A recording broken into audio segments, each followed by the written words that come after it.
Dear students, अस्सलाम वालेकुम। बिस्मिल्लाहिर्रहमानिर्रहीम। आज का सबक शुरू करते हैं। आज का हमारा ग्रामर का टॉपिक है transitive and intransitive verb. Verb आपको जैसे पता है एक्शन वर्ड होता है। इसकी और बहुत सारी किस्में हैं। आज जिस किस्म के हवाले से हम बात कर रहे हैं वो है ट्रांसिटिव एंड इनट्रांसिटिव वर्ब। ये हमारे बोर्ड के पेपर का एक अहम क्वेश्चन है, इसको आपने अच्छे से याद करना है। इसमें काफ़ी बच्चे जो है कंफ्यूज हो जाते हैं। 9th में भी इसके मुताल्लिक़ क्वेश्चन था, आपको याद होगा, और अब 10th में भी है, थोड़ा सा उससे डिफरेंट है। दोनों चीज़ें डिस्कस करेंगे ताकि 9th वाले बच्चे भी इससे फ़ायदा उठा सकें और 10th वाले भी। हमने देखना ये है कि what makes them different from each other, transitive verbs and intransitive verbs, कि कौन सी चीज़ है जो इन दोनों को आपस में डिफरेंट करती है, डिफ्रेंशिएट करती है। कौन सी चीज़ है जिससे हम इनको डिफरेंट तौर पे देख सकते हैं। बहुत सारे बच्चे कन्फ्यूजन का शिकार होते हैं। Are you finding it difficult to comprehend the difference between a transitive verb and an intransitive verb? तो कोई बात नहीं, it is not as confusing as you might think. आप इसको इतना कंफ्यूजिंग जो है वो ना समझें, आसान है। आइए देखते हैं। सबसे पहले हम देखते हैं कि ट्रांसिटिव वर्ब क्या है। वर्ब की डेफिनेशन आपके जहन में पहले से है, आपको पता है ये एक एक्शन वर्ड होता है। और हमारा जो इंग्लिश में स्ट्रक्चर होता है किसी टेंस का, तो वो भी आपको पता है सब्जेक्ट, वर्ब और ऑब्जेक्ट होता है। वर्ब किसी भी सेंटेंस का वो हिस्सा होता है जिसमें किसी सब्जेक्ट की तरफ से परफॉर्म किया गया कोई एक्शन जो है वो बताया गया होता है। ट्रांसिटिव वर्ब कौन सा होता है? A transitive verb is a type of verb that needs an object to make complete sense of the action being performed by the subject. क्या मतलब कि ट्रांसिटिव वर्ब जो है ये वर्ब की वो टाइप है, वो किस्म है दैट नीड्स एन ऑब्जेक्ट, जिसे ऑब्जेक्ट की ज़रूरत होती है, टू मेक कंप्लीट सेंस, ताकि जो है वो मुकम्मल तौर पे फहम या समझ आ सके सेंटेंस, वो जो बयान किया जा रहा है उस एक्शन को, ऑफ द एक्शन, उस एक्शन की समझ आ सके, being performed by the subject, जो सब्जेक्ट की तरफ से परफॉर्म किया जा रहा है। मतलब ये है कि ट्रांसिटिव वर्ब में ये एक ऐसा सेंटेंस होता है उसमें कि जिसके अंदर वर्ब या जो एक्शन जो परफॉर्म किया गया है सब्जेक्ट की तरफ से, वो तब तक कंप्लीट सेंस नहीं देगा, आपको मुकम्मल रहनुमाई नहीं देगा, आपको सही तौर पे समझ नहीं आएगा जब तक कि उसके साथ उसका ऑब्जेक्ट जिक्र ना किया जाए। यानी ऑब्जेक्ट के बगैर वो सेंटेंस जो है वो नामुकम्मल रहेगा, कंप्लीट तौर पे हमें मालूमात फ्राहम नहीं करेगा। तो उस ऐसे वर्ब को जो है फिर हम ट्रांसिटिव वर्ब कहते हैं। यानी बहुत सारे वर्ब ऐसे हैं जिनको परफॉर्म करने के लिए हमें किसी ऑब्जेक्ट की ज़रूरत होती है। आसान अल्फाज में 9th में हमने यही पढ़ा था, इतना था कि ऐसा वर्ब जिसको परफॉर्म करने के लिए, जिसको अदा करने के लिए हमें जो है किसी न किसी ऑब्जेक्ट की ज़रूरत होती है। मिसाल के तौर पे प्ले एक वर्ब है।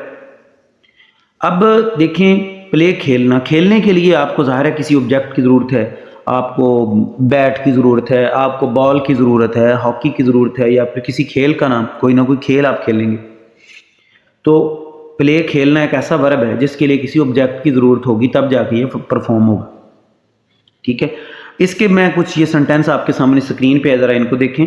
आई ओपन्ड द डोर, बड़ा सिंपल सा स्ट्रक्चर है, सिंपल सा सेंटेंस है। इसमें आई सब्जेक्ट हो गया, ओपन्ड वर्ब हो गया और द डोर ऑब्जेक्ट। अब अगर हम इसको, इस सेंटेंस पे आप गौर करें, देखें, यहाँ से द डोर हटा दें, आई ओपन्ड, तो कंप्लीट सेंस नहीं होगी सेंटेंस की जब तक के साथ में डोर या विंडो या कोई और चीज़ जो है वो जब तक ना बताया जाए। तो लिहाजा फिर इस जुमले में ओपन्ड जो है ये ट्रांसिटिव वर्ब होगा। अब देखें, ओपन्ड जो एक वर्ब, इस पर आप अगर गौर करें, ओपन खोलना। अब खोलना वर्ब ऐसा है कि उसके लिए ऑब्जेक्ट बताया जाएगा कि किस चीज़ को खोला गया। ज़ाहिर है खोला है, जब किसी ने परफॉर्म किया है ये एक्शन कि किस खोला है, तो खोला किसी चीज़ को ही होगा। तो उस चीज़ का जब नाम बताया जाएगा तो फिर क्लियर जो है वो सेंस हो जाएगी उस सेंटेंस की। दूसरा जुमला, शी सेंट अ लेटर, ये भी उसी तरह ही है। शी इसमें सब्जेक्ट है, इसमें वर्ब है सेंट और लेटर ऑब्जेक्ट। उसने एक ख़त भेजा, तो भेजना है, उसने भेजा, ज़ाहिर है भेजा जब बताएंगे कि क्या भेजा तो वो ऑब्जेक्ट ज़रूरी होगा, ऑब्जेक्ट के साथ ही पूरी सेंस होगी, तो लिहाजा ये भी ट्रांसिटिव वर्ब होगा। इसी तरह ही बॉट अ कार, इसमें बॉट खरीदना, खरीदना जो है वो फिर ट्रांसिटिव वर्ब होगा, क्योंकि इसके लिए हमें साथ कोई ऑब्जेक्ट ज़रूरत होगी कि क्या ख़रीदा गया है। एक और बात जो आपने याद रखनी है, a sentence that uses a transitive verb can be changed into a passive voice. इसकी एक और निशानी ये भी है कि ऐसा सेंटेंस जिसको हम पैसिव वॉइस में तब्दील कर सकें, तो फिर उसके अंदर इस जो सेंटेंस है उसके अंदर जो वर्ब इस्तेमाल हुआ है वो ट्रांसिटिव वर्ब होगा। ये बात याद रखनी है आपने। अब आते हैं हम इंट्रांसिटिव वर्ब की जानिब कि इंट्रांसिटिव वर्ब क्या है। डेफिनेशन देखें जरा उसकी। An intransitive verb is a verb that does not necessarily require an object to make sense of the action being performed by the subject in a sentence or in a context। अगर आपको transitive verb की समझ आ जाएगी तो फिर intransitive आप बड़ी आसानी से समझ जाएंगे। ये उसका बिल्कुल उलट है, यानी ट्रांसिटिव वर्ब में ऑब्जेक्ट की ज़रूरत है सब्जेक्ट वर्ब के लिए, और इंट्रांसिटिव में वर्ब की ज़रूरत, वर्ब में उसको परफॉर्म करने के लिए वर्ब को ऑब्जेक्ट की ज़रूरत नहीं होगी। एग्जाम्पल देखें आपको समझ आ जाएगी। Example, the old man felt weak, इसमें सब्जेक्ट है, फेल्ट वर्ब है, और वीक उसी को एक्सप्लेन कर रहा है, वो वर्ब को ही एक्सप्लेन कर रहा है, लेकिन ऑब्जेक्ट को ही, यानी फील करना। फील करने के लिए को हमें बैरूनी किसी ऑब्जेक्ट की ज़रूरत नहीं होती, तो इसमें ऑब्जेक्ट ज़रूरी नहीं, बात मुकम्मल होगी, तो लिहाजा इसमें फेल्ट जो है ये इंट्रांसिटिव वर्ब होगा। इसी तरह दूसरी एग्जाम्पल देखिए, द बेबी इज स्लीपिंग, बच्चा सो रहा है। अब वो बिल्कुल कोई एक्शन परफॉर्म नहीं कर रहा, सोया हुआ है, लेकिन सोना भी एक वर्ब है। तो ये एक ऐसा एक्शन है सोना जिसके लिए हमें किसी ऑब्जेक्ट की ज़रूरत नहीं होती, हम बेहिस्सो हरकत पड़े हुए गोया वो वर्ब परफॉर्म कर रहे होते हैं। द बेबी इज स्लीपिंग, बच्चा जो है वो सो रहा है, इसमें बेबी सब्जेक्ट हो गया और स्लीपिंग जो है वर्ब हो गया। इसमें ऑब्जेक्ट ज़रूरी नहीं, ऑब्जेक्ट है भी नहीं और ज़रूरी नहीं, इसके बगैर ही बात मुकम्मल हो गई है। लिहाजा ये जो स्लीपिंग है इसमें वर्ब जो है ये इंट्रांसिटिव वर्ब है। याद रखिए, a sentence that makes use of an intransitive verb cannot be altered to form a passive voice। ऐसा जुमला जिसके अंदर इंट्रांसिटिव वर्ब इस्तेमाल हुआ हो उसको हम पैसिव वॉइस में चेंज नहीं कर सकते। ये बड़ी इंपॉर्टेंट बात है, इसको आपने याद रखना है। मैं आपको एक स्लाइड भी दिखाता हूँ, इसको देख के भी आपने याद रखना है।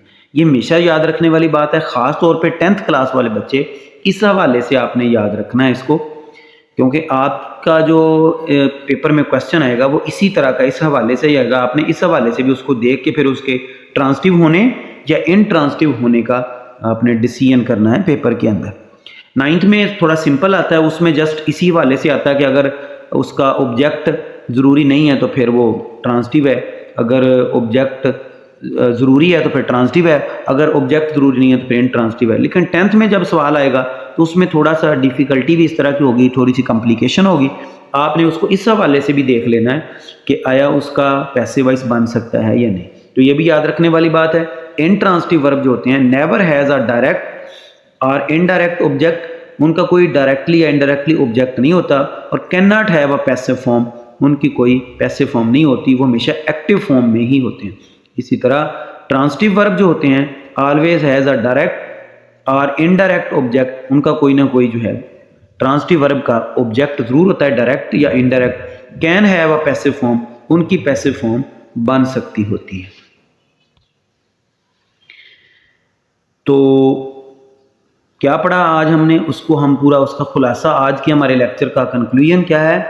मेन बात एक बार फिर उसको मैं रिपीट करता हूँ कि हमने आज सीखा what is the difference between a transitive verb and intransitive verb.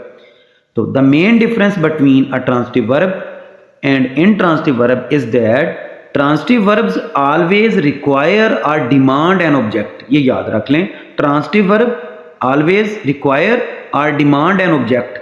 transitive verb जो है उनको require होता है और वो डिमांड करते हैं ऑब्जेक्ट की to make complete sense, ताकि बात मुकम्मल तौर पे वाज़ेह हो सके। वेरीज जबकि intransitive verbs do not need any object. Intransitive verb जो होते हैं उनको किसी ऑब्जेक्ट की ज़रूरत नहीं होती to construct a complete sentence, मुकम्मल जुमला बनाने के लिए वो बगैर ऑब्जेक्ट के भी मुकम्मल जुमला बन जाता है।